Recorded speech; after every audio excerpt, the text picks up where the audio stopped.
बहुत समय पहले यहूदिया के क्षेत्र में एक पवित्र भविष्यवाणी सुनाई दी थी कि एक दिन परमेश्वर का पुत्र जन्म लेगा जो अंधकार में भटकती मानवता को प्रकाश देगा। उस समय इज़राइल रोमन शासन के अधीन था। जनता अत्याचार, कर और अन्याय से पीड़ित थी। लोग प्रभु से दया की पुकार कर रहे थे। इसी समय नाजरत नगर में मरियम नाम की एक पवित्र और श्रद्धालु कन्या रहती थी। वो बहुत भक्तिमान थी और परमेश्वर की सेवा में लीन रहती थी।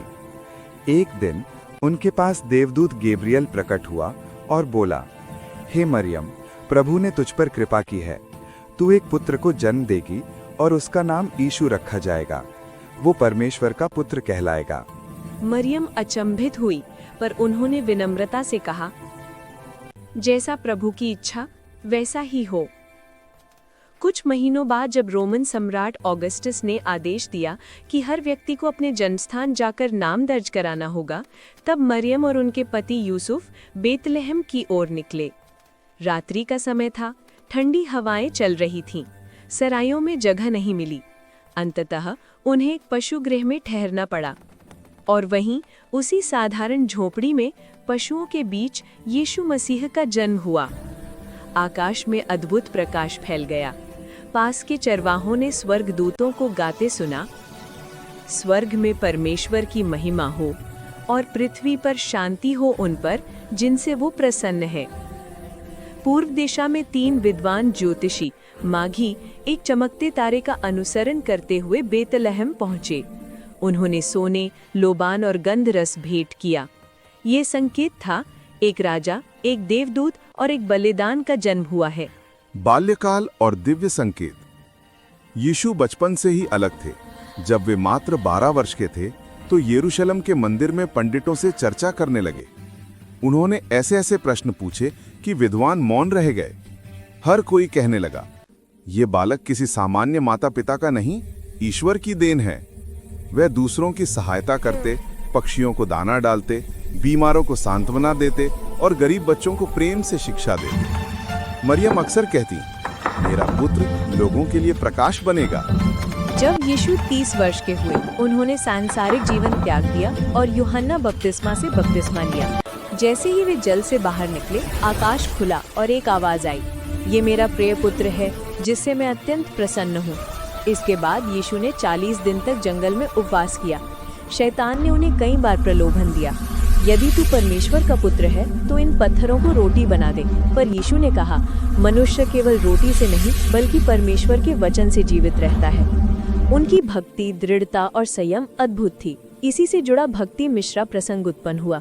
यहूदी प्रदेश में एक युवा साधक था, भक्ति मिश्रा। वो भारतीय मूल का एक यात्री था जो आध्यात्मिक ज्ञान की खोज में यरूशलेम पहुंचा था। वो वेदों, उपनिषदों और ध्यान योग का ज्ञाता था।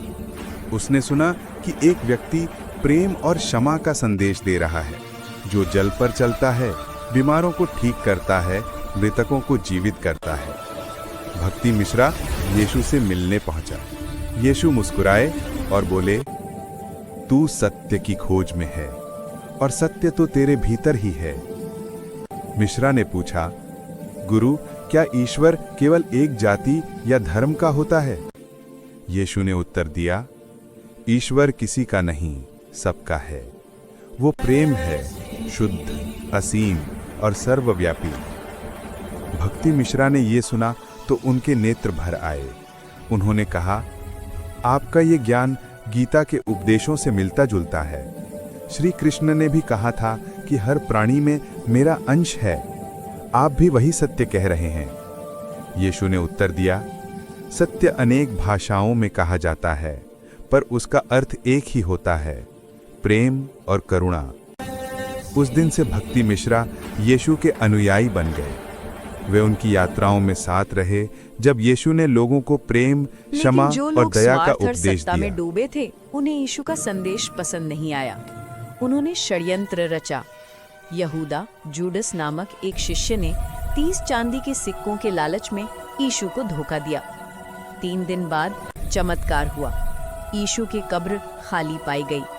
वो अपने शिष्यों के सामने प्रकट हुए, बोले, मृत्यु अंत नहीं, नई शुरुआत है। जो मुझ पर विश्वास रखेगा वो अनंत जीवन पाएगा। भक्ति मिश्रा भी वहां थे। उन्होंने देखा कि यीशु का शरीर प्रकाश में विलीन हो रहा है। वो बोले, ये वही आत्म सिद्धि है जिसे योगी निर्वाण कहते हैं। यीशु ने मुस्कुराकर कहा, प्रेम अमर है, भक्ति अमर है। फिर उन्होंने आकाश की ओर देखा और प्रकाश में विलीन हो गए। भक्ति मिश्रा भारत लौटे। उन्होंने हिमालय के आश्रमों में जाकर यीशु के प्रेम संदेश का प्रचार किया। उन्होंने कहा, ईश्वर अनेक रूपों में है, कभी कृष्ण बनकर, कभी बुद्ध बनकर और कभी यीशु बनकर आता है, पर उसका सार एक ही है, प्रेम और भक्ति। उनके उपदेश से अनेक साधक प्रभावित हुए। वो कहते, सच्ची भक्ति वो है जो सीमाओं को तोड़ दे, जो जाति, धर्म और देश के पार जाए। यीशु मसीह ने जो दिखाया वो शाश्वत सत्य है। यीशु मसीह का जीवन आज भी हमें यह सिखाता है, प्रेम में ही ईश्वर है, क्षमा ही सबसे बड़ी शक्ति है, सेवा ही सच्ची उपासना है और सच्ची भक्ति वो है जो किसी प्रतिफल की इच्छा न रखे। भक्ति मिश्रा की भक्ति ने पूर्व और पश्चिम के आध्यात्मिक ज्ञान को जोड़ दिया। वो कहते थे, ईश्वर के घर में कोई दीवार नहीं होती, वहाँ सब एक है। दोस्तों, अगर आपको हमारा ये वीडियो पसंद आया हो तो इसे लाइक जरूर करें, अपने दोस्तों और परिवार के साथ शेयर करें ताकि और लोग भी इस जानकारी या कहानी का आनंद ले सकें। हमारे चैनल को सब्सक्राइब करना ना भूलें ताकि जब भी हम नया वीडियो डालें आपको सबसे पहले नोटिफिकेशन मिल जाए। आपका एक लाइक और सब्सक्राइब हमें नई और बेहतर वीडियो बनाने की प्रेरणा देता है। तो जल्दी से बेल आइकन दबाएं और जुड़े रहें हमारे चैनल श्री गणेश XYZ के साथ। धन्यवाद। जय श्री राम, जय Shri Krishna. God bless you.